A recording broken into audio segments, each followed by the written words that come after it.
Okay. How did 1/3 of the clergy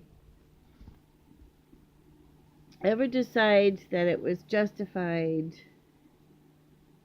to make devil worship an official doctrine acceptable to the Catholic faith?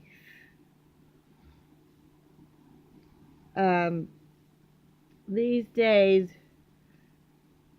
the term Catholic, literally meaning universal, uh, is redescribed as no longer Christian, but as ecumenical, accepting all religions in a pluralistic culture. They justify that by saying the term Catholic means universal. So they're going back to the original Constantine intention of accepting Christianity for reasons of empire, and not for the faith itself, but for a pluralistic purpose, solely to accept all religions and therefore in a Romish way absorb them and dominate or rule them.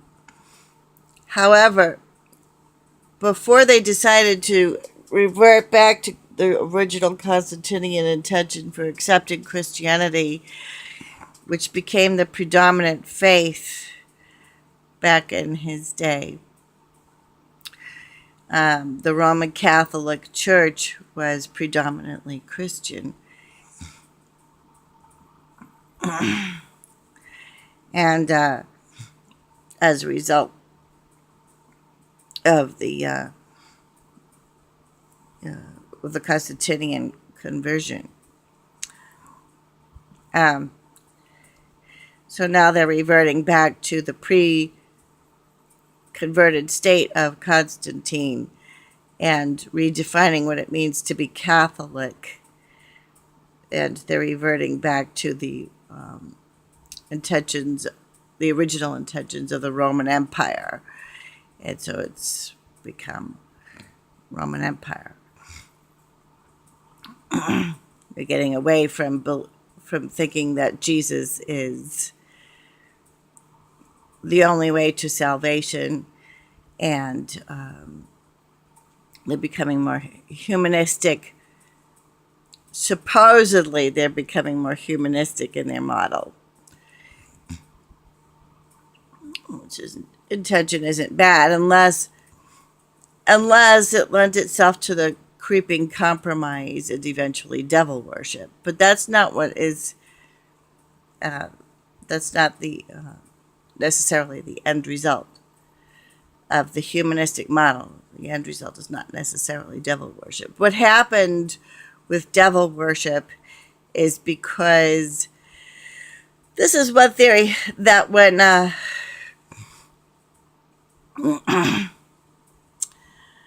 they were reading the Bible, they were maybe they've got I'm sure they have the what do you call those? I think you call them the Gnostic scriptures.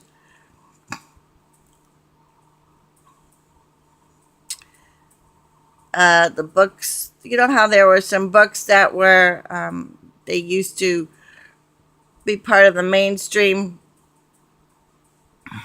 for the Jews and the Christians.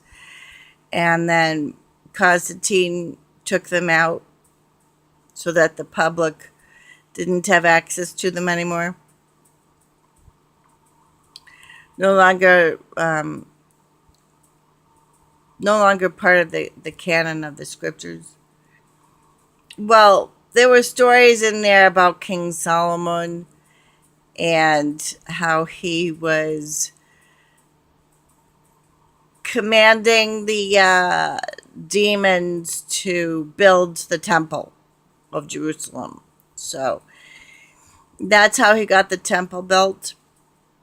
He could actually command the demons to cooperate with him and move the stones to get the temple built. And then there's also that famous story of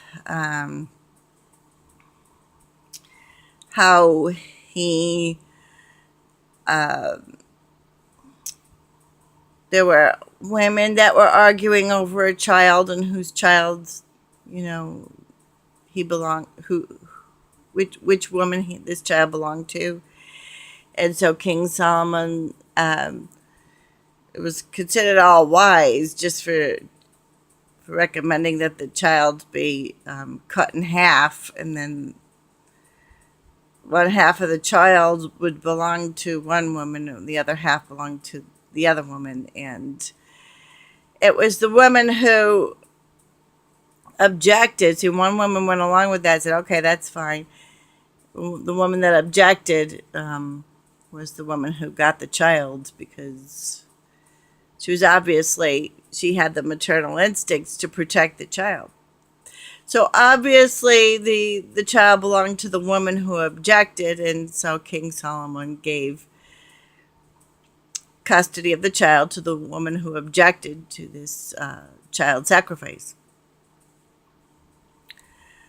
So that's where one-third of the clergy have justified calling devil worship a deposit of Roman Catholic faith, and therefore a deposit of Christian faith. I don't think that devil worship came necessarily from a pluralistic vision. It could have, because Constantine, started out pluralistic in his intentions before converting to Christianity as his dominant faith.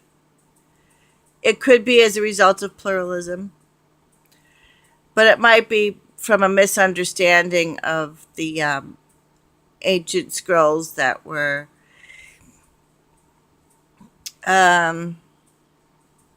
deleted from the canon of the scriptures, which the Vatican still holds. They have a whole wealth of literature in their archives. So yeah, that's a sealed document. December 25th, 1967 is when it became the official deposit of Roman Catholic faith to sacrifice children to the devil and marry them off to Satan.